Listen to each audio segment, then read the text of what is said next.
আসসালামু আলাইকুম। বাজারে এখন অনেক ধরনের শীতের সবজি পাওয়া যাচ্ছে। আজকে খুব সহজ একটি রেসিপি শেয়ার করব। সবজি খিচুড়ি। শীতের সময় সকালে অথবা রাতে সবজি খিচুড়িটা অনেক ভালো লাগে। প্রথমে কড়াইতে তেল দিয়ে নিব। তেল ভালোভাবে গরম হয়ে গেলে এতে তেজপাতা, দারুচিনি ও কয়েকটা সাদা এলাচ দিয়ে দিব। সামান্য একটু ভেজে নিব। 2-3টা পেঁয়াজ কুচি এবং কিছু রসুন কুচি দিয়ে নিব। হালকা বাদামি রং আসা পর্যন্ত ভেজে নিব। তারপর আগে থেকে ধুয়ে রাখা চাল ডালের মিশ্রণটা দিয়ে দিব। এখানে আমি সব মিলিয়ে 2 কাপ চাল ডাল ব্যবহার করেছি। এখানে আমি 3 ধরনের ডাল ব্যবহার করেছি: মাসকালাই ডাল, খেসারি ডাল এবং মসুর ডাল।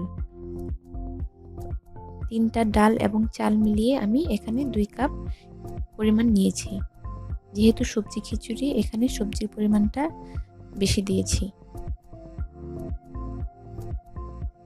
চালগুলো 1-2 মিনিটের মতো ভেজে নিব। তারপর এতে আস্তে আস্তে সবজিগুলো দিয়ে দেব। প্রথমে দিয়ে দিচ্ছি বাঁধাকপি কুচি, তারপর দিয়ে দিব কিছু সিম ছোট ছোট করে কেটে নিয়েছি,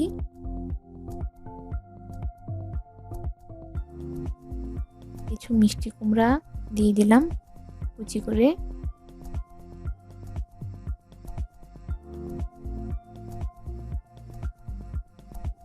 পাকা টমেটো এবং কাঁচা টমেটো দিয়ে দিলাম, 5-6টা কাঁচামরিচ ফালি দিয়ে দিলাম।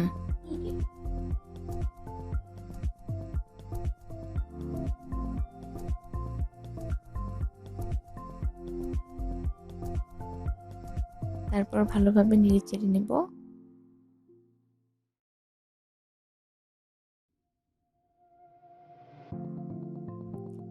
এক চামচ লবণ দিয়ে দিলাম, হাফ চা চামচ হলুদ গুঁড়ো, 1 চা চামচ মরিচ গুঁড়ো, হাফ চা চামচ ধনিয়া গুঁড়ো,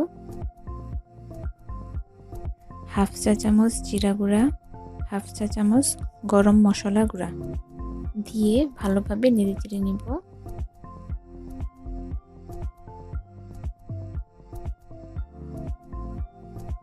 মশলার সাথে চালগুলো ভালোভাবে নেড়েচেড়ে কয়েক মিনিট ভেজে নেব। যেহেতু শীতকালে প্রচুর সবজি পাওয়া যায়, তাই সবজি খিচুড়িটা এই সময় একটু বেশি করা হয়। 2টো ডিম ভেঙে দিয়ে দিচ্ছি।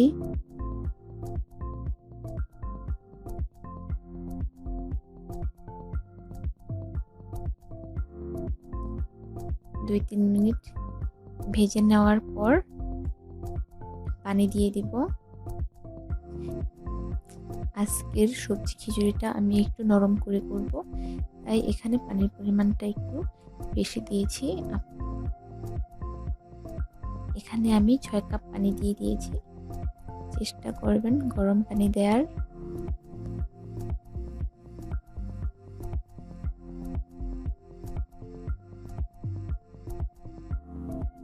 তারপর যখন বলক চলে আসবে আস্তে আস্তে নেড়ে চেড়ে দিব। সাবধানে নাড়াচাড়া করতে হবে, এই সময় গায়ে ছিটে আসতে পারে।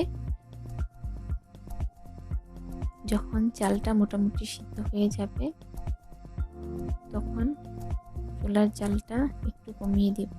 চালটা সিদ্ধ হয়ে যাওয়া পর্যন্ত চুলার জাল মাঝারি রেখে নেড়ে চেড়ে নিব। যখন খিচুড়িটা প্রায় হয়ে আসবে সে পর্যায়ে কিছু সরিষার তেল দিয়ে দিচ্ছি।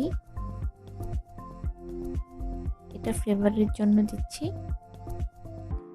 সরিষার তেলটা দেওয়ার পর খিচুড়ি থেকে খুবই সুন্দর একটা ঘ্রাণ বের হচ্ছে। শেষ পর্যায়ে কিছু ধনিয়া পাতা দিয়ে নামিয়ে নেব। এই খিচুড়িটা ডিম ভাজির সাথে খুবই মজা লাগে, আবার এমনিতেও খাওয়া যায়। ভালো লাগলে অবশ্যই কমেন্ট করে জানাবেন। পরবর্তী রেসিপি নিয়ে আবারও হাজির হব। সেই পর্যন্ত আল্লাহ হাফেজ।